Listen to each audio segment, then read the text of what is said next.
Today, I want to talk all about the three most important hormones to feel good. So I think in the hormonal health industry, women's health, functional medicine, all the things, we really are missing the boat here. And that is, we are talking about, progesterone and estrogen, testosterone. We're doing a lot of hormone replacement therapy, which I did a whole video about that too, that I'll link in the description below.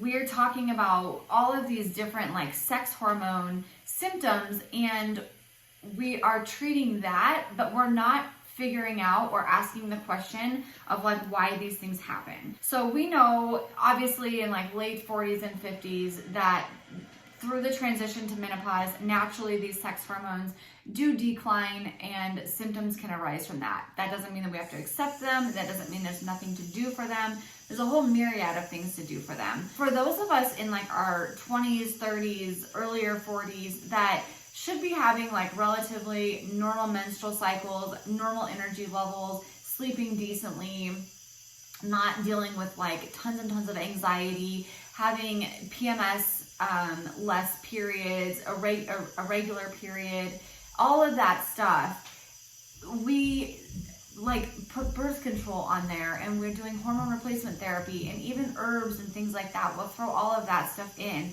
but we are missing the boat in asking what is actually driving this. And so I want to just chat through that today with you guys, because this is something that I really am super passionate about asking the whys.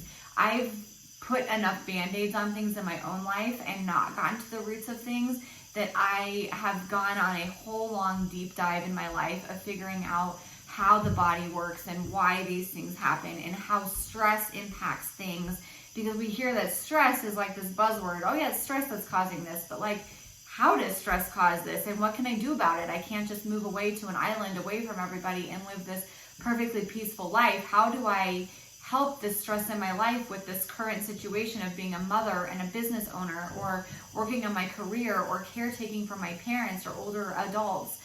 How do you do that? And so today I just want to talk through truly the three foundational hormones that we all need to think about very first, before then we start throwing in hormone replacement therapy and birth control pills and all of these other kind of band-aids for this. I'm not against hormone replacement therapy in all cases. I think it can be immensely helpful for women who have gone through things like surgical menopause, even women who are just struggling to have certain symptoms with low progesterone. I think it can be helpful, but I don't think that it can be the only thing that we just throw in there, because there's other things at play here. And honestly, if you want to feel better from a root cause and heal holistically, which is what I think a lot of you are here for, the root of things is really important. I'm going to go through today what the top three hormones are that we need to think about first and heal first foundationally, before then we start to really think about all of these other kind of branches. If you're new here, hit the subscribe button to be notified anytime I post new content related to women's health, hormones, and holistic health. All right, guys, I want to know in the comments below if you have struggled with getting to the root cause of your hormones. Have you tried band-aids? Have you tried birth control? Have you tried functional medicine and just felt like it didn't really work? I want to know your experiences in the comments, because I'm always really interested in that. The first hormone that we have to talk about here is cortisol. Cortisol is just such a misunderstood hormone, in my opinion. Cortisol is part of our stress response. It's also part of our circadian rhythm. So cortisol is produced in the morning when we are waking up. So about 30 to 60 minutes after we wake up in the morning, we have what's called the cortisol awakening response. And this is when we feel up and alert and clear-headed and ready for the day. That's what we feel when we get that. For those of us who feel groggy and dragging yourself to the coffee pot and brain foggy and you need 8 more hours of sleep despite having slept, that tends to mean that your cortisol level is either low and or not getting that cortisol awakening response, probably because it's low. So when we get that cortisol awakening response, that's great. That's what we want. And then slowly throughout the day, the cortisol will decline so that you are tired and ready for bed at night. So many people, though, have chronic stress, whether they are buying into perfectionism, people pleasing, type A, an addiction to approval, the urgency culture, feeling overwhelmed all the time, having low self-esteem, low compassion for yourself. All of these things create this place in your brain where your brain doesn't feel safe. It feels like it's constantly scared and on edge, because think about if you're berating yourself all the time and saying, I'm not good enough, I need to do better, this has to be perfect, I need to please this person at my own cost. That's scary to your brain. You're telling yourself, if something's not perfect, something bad is going to happen. That's really the essence of perfectionism. I'm reading the book Atlas of the Heart right now by Brene Brown, and in there for perfectionism, she said that feeling like if you dress perfectly and act perfectly and look perfectly and have a perfect house, have perfect children, you are trying to avoid the uncomfortable emotions of things like shame and guilt, because perfectionism will take those feelings away from you. So when we buy into these things, our brain is scared, and our brain is saying, okay, if we don't please this person, if we don't get this approval, if we aren't perfect, something bad is going to happen. And so when you do that, it produces the stress response, which is both cortisol, adrenaline, norepinephrine, kind of that fight or flight response. So we're talking about cortisol, but one of the other hormones that's really, really important for us is adrenaline as well. So when your body is constantly in this state of stress, more acutely, your cortisol level on like a lab test will look really high. And then over time, your body just can't keep up with the demands of stress anymore, and so it goes low. So when your body is under stress, your body also has to compensate for that.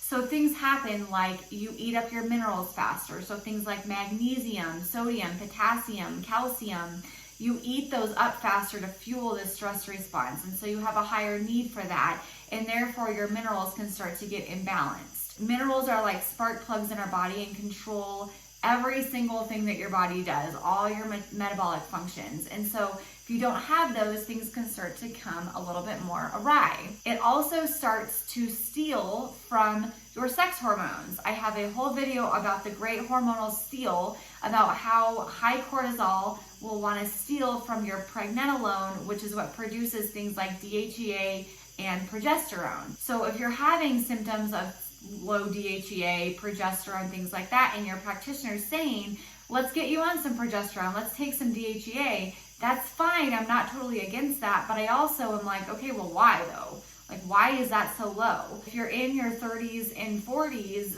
you probably need to work on your stress response some as well, and that will make your body produce the right amount of hormones for you longer. You also throw off your digestive system. In your digestive system, when you are in fight or flight, we literally produce less saliva. So less saliva means that we're having less digestive enzymes, because the whole digestive process begins in your mouth with those digestive enzymes. If those enzymes aren't there to break down your food, your stomach has to work harder, and then your small intestine, and then your large intestine. All of those things have to work a little bit harder because it wasn't broken down right. Simultaneously, when we're in the fight or flight response, our sodium is being eaten up faster. Sodium is what produces stomach acid. So a lot of people struggle with low stomach acid. They feel belching, they feel bloated, they feel constipated, they feel fullness. Those are all signs of low stomach acid. Your gut microbiome changes when it's exposed to too much cortisol. Your immune system function changes when it's exposed to too much cortisol. Your motility can change. The nutrient absorption can change. There is more inflammation, so it can cause more like muscle aches and pains and joint aches and pains. There's so much that can occur when your body is compensating for this fight or flight response. And so I think if we are starting to look at things like bloating and constipation and poor digestion and immune system dysfunction and hormonal imbalances like low progesterone, low DHEA, heavy periods, irregular cycles, those types of things, I think that the root of this a lot of times can actually be from stress. Not all stress is bad. We need some. And some stress your body can handle just fine, but it's more just this constant, if you're buying into like I said, perfectionism, people pleasing, approval, like those are things that are following you around probably most of the day. So you're probably kind of like in this hyper vigilant state where your brain is most of the day, and that's leading to your brain not feeling safe and not being able to function properly because it's in this state called fight or flight versus this other state that's called rest and digest, where your food can digest properly, your hormones are produced properly, your nervous system is in a good place, neurotransmitters are in a good place. This sort of is a cascade from a lot of places. The other thing that happens, or the other massive hormone that I want to talk about, is insulin. So insulin is your blood sugar hormone. When you eat any sort of sugar, any carbohydrate, it breaks down to sugar in your body. Your brain says, oh, look, there's a bunch of sugar in your body. So your pancreas produces insulin to basically mop that up and put it in your livers and muscles first. And then if that glycogen store is full, it'll store it over as body fat because that's an endless amount of storage. So when you're exposed to tons and tons of insulin all the time, it becomes what's called resistant. Insulin resistance is when your body needs more and more amount of insulin to do the same job that a less amount should take. So if you needed this amount of insulin for mopping up a Skittle before, and then you become insulin resistant, you might need more amounts of insulin to do that same job. That's what insulin resistance is called. You're basically like knocking on that door really, really hard for it to be produced. Insulin resistance can also lead to a lot of other hormonal imbalances. It can lead to imbalances in estrogen and testosterone, but it can also lead to imbalances with cortisol and adrenaline. So insulin and cortisol are kind of like a chicken and the egg thing. When there is a lot of cortisol, it's not abnormal to see a little bit of hypoglycemia happening from the stress. Vice versa, when there is a lot of insulin in there and your body's stressed with that, a lot of insulin resistance, that can actually make your body produce more cortisol because it gets stressed. So they sort of are like a chicken and the egg thing here with which one comes first. But working on insulin resistance, making sure that your blood sugar stays in a good place, is always very helpful for hormonal health.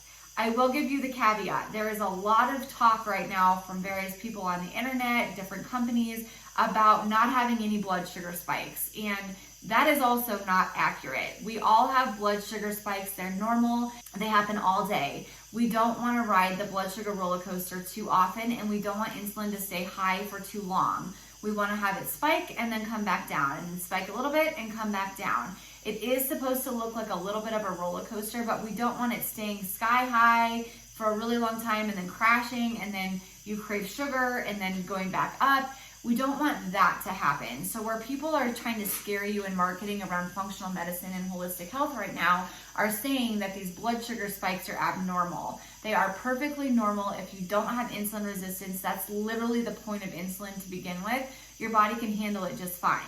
How you kind of protect yourself against insulin resistance is making sure that you're eating balanced meals. So adding a protein, fat, and fiber at each meal can be very helpful in making sure that your insulin stays in a good place. Protein's always the star of the show. Fiber is like a little capsule around your food, and so your body it slows down the digestive process. Your body has to kind of like chip away at that glucose to get it with the fiber there versus just having full reign into it. So protein and fiber are very, very helpful at helping with insulin resistance and prevent that. Also, micronutrients and minerals, so things like potassium and magnesium are also really important for insulin resistance and making sure that those things are in a good place. So making sure that you're eating high potassium foods like potatoes and berries and fruits are really helpful. You can drink some coconut water if you want to. That has a lot of potassium in there. You might need some magnesium supplementation. I think that most people do, just due to stress in general. Stress depletes magnesium, like I mentioned earlier, a lot faster. So getting in a little bit of magnesium supplementation is great. I like a magnesium glycinate for stress and anxiety and sleep. A magnesium malate is a little bit more energizing for people. You could take that in the morning. A magnesium L-threonate is great for headaches. There's different types of magnesium. A magnesium citrate is great for like constipation. So there's different types of magnesium that can work for different things. I tend to recommend glycinate the most just for the stress response and kind of calming down that nervous system. I think that one works really well for that. You might need a little bit of magnesium supplementation. I would definitely start very slow with magnesium and see how your body responds to it, and then increase as you feel like you need it. These 3 hormones are definitely where we need to look first. If you have a hormonal symptom, hot flashes, anxiety, insomnia, period changes, irregular periods, a lot more PMS, a lot of breast tenderness, any of these things should be kind of red flags to start looking at these these 3 things first. So insulin, adrenaline, and cortisol always need to be addressed first. And then we can start to, even simultaneously, we can start to look at things like estrogen, progesterone, DHEA, testosterone, all of these other sex hormones as well that can cause symptoms for sure. But the question always remains, why did these get off in the first place, and how can we support our body in the best way? And that usually is through looking at these first 3 that I mentioned. I hope this was helpful for you. I have 2 courses specifically on this. One of them is called the Period Solution if you're having a lot of period issues like PCOS, hypothalamic amenorrhea, PMS symptoms, irregular periods, heavy periods. This is all the exact protocols I use with my patients. So you can get that course for 25% off with the code PERIOD at allydamron.com/period. And I also have a more all-encompassing Heal Your Hormones Masterclass, which is for all hormonal issues. We talk about periods in there, but we also talk about anxiety and insomnia and insulin resistance and weight loss and bloating, all the other kind of hormonal symptoms that don't necessarily encompass just period and cyclical symptoms. So if you're interested in that one, it's at allydamron.com/heal. That one is also such a great one. I've had hundreds and hundreds of women go through, and it is just going over the 5 pillars of hormone health and will help really any hormonal symptom that you have. So I hope this was helpful. If you have friends and family who are struggling with hormonal symptoms, they're being run through the gamut by different practitioners, not seeing really results, or taking fistfuls of supplements, send them this video because it will probably change the trajectory of their treatment.